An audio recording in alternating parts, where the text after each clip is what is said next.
Hello, everyone. We are Group 8, and we will be discussing our infographic about travel nursing today. Group 8 includes myself, Nicole Lee, Brittany McClatty, Tanisha Warren Parkinson, and Hyan Zhao. So without further ado, let's go ahead and get started. So what is travel nursing? Travel nursing is when a licensed and skilled nurse professional takes on a temporary nursing position in a high-need area.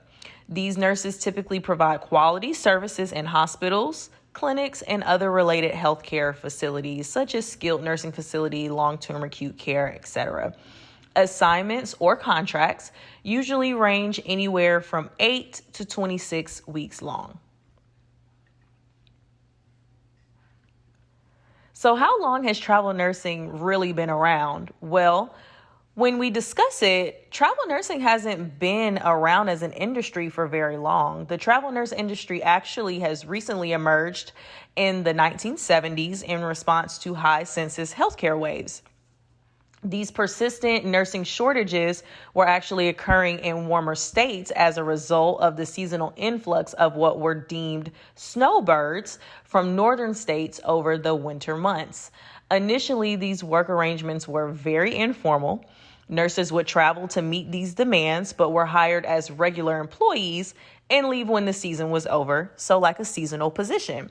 However, today, it is much more formalized and has the use of healthcare staffing agencies to actually advocate for competitive travel salaries, housing, and transportation.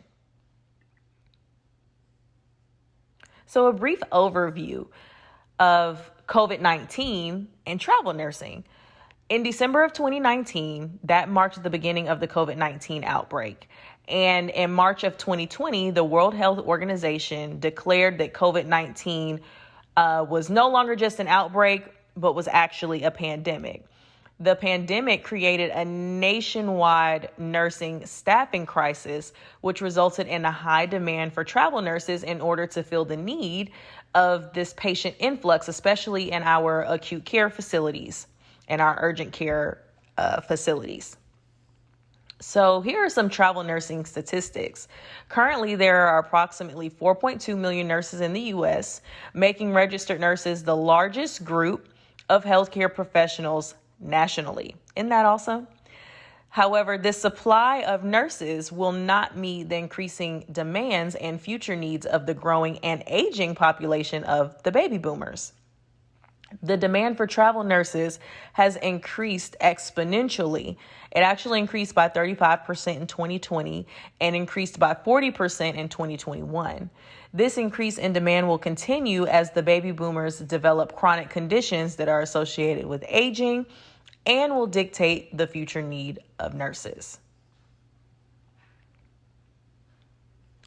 So the top 10 states projected for nursing shortages by 2030 are as follows: California, Texas, New Jersey, South Carolina, Alaska, Georgia is number 6, South Dakota, Montana, North Dakota, and New Hampshire. These top 10 states may require services of travel nurses, and I was actually intrigued to find that the 7, 8, 9, and 10 spots, which are South Dakota, Montana, North Dakota, and New Hampshire, are Midwest. And I was very surprised to see that they were actually on the shortage list. And I wonder what all of the factors are that go into this list, if it's people moving to and from the state or just an older population in those states. So it'll be interesting to see over the next several years why there is a nursing shortage in these particular states, even in more detail. But travel nursing has pros and cons for both the hospital and the nurse. For the hospital, the pros are an effective way of bringing in additional trained nurses to the bedside promptly to fill those staff shortages. It also gives hospitals more staffing flexibility to increase or decrease staffing according to the hospital census, especially during a certain time of year. Cons: travel nurses are not cheap. it is a steep financial cost. Travel nurses are compensated at a significantly higher rate than staff nurses. This can also lead to teamwork morale challenges. As a result of that significant salary difference, travel nurses and staff nurses can have conflict because of that. As far as the nurse, there are a lot of pros. And from personal experience being a travel nurse, I can say that there are a lot of pros. First being travel opportunities, being able to pick a preferred geographic location that you'd like to work in or experiencing short-term living in. Professional growth, being able to work at different facilities and gain unique experiences. Pay and benefits, higher pay, and actually a much higher pay in comparison to what a typical staff nurse income is. Flexibility, you can control your own schedule and your workplace environment.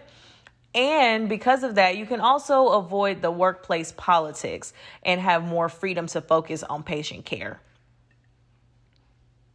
However, there are cons. Cons include some instability. Typically, travel nurses don't receive the same benefits or yearly salary or merit increases that your staff nurse is going to get. We are strictly paid off of the assignment or the contract availability and what that hospital is offering. So we have to really, and our agencies have to really fight for us as far as being able to get a contract. And sometimes they're just not always available. Time away from loved ones is a really big thing. It's easy for nurses to travel, especially with the compact license. However, if you have family, that may show some difficulty being able to get back to and from home. And then lastly, a learning curve and adjusting to a new environment. You really are expected to jump in. Oftentimes in a lot of these travel nurse contracts or assignments, we are expected with maybe only 1 or 2 days or shifts of on the unit training to really jump in. We're expected to do our job requirement for that specific area. And a lot of your staff nurses have said that they prefer to work where there's more familiarity with policies, procedure, and the patient population. And unfortunately, you're not going to get that if you're working as a travel nurse. And that is the end of our infographic. I really want to thank you all for listening and taking the time out to listen to our infographic and how travel nursing and COVID-19 have really impacted and changed each other. Be sure to scan the QR code for our references. And once again, I hope you enjoyed listening. And on behalf of Group 8, this was Travel Nursing. And thank you. Have a good day. Bye-bye.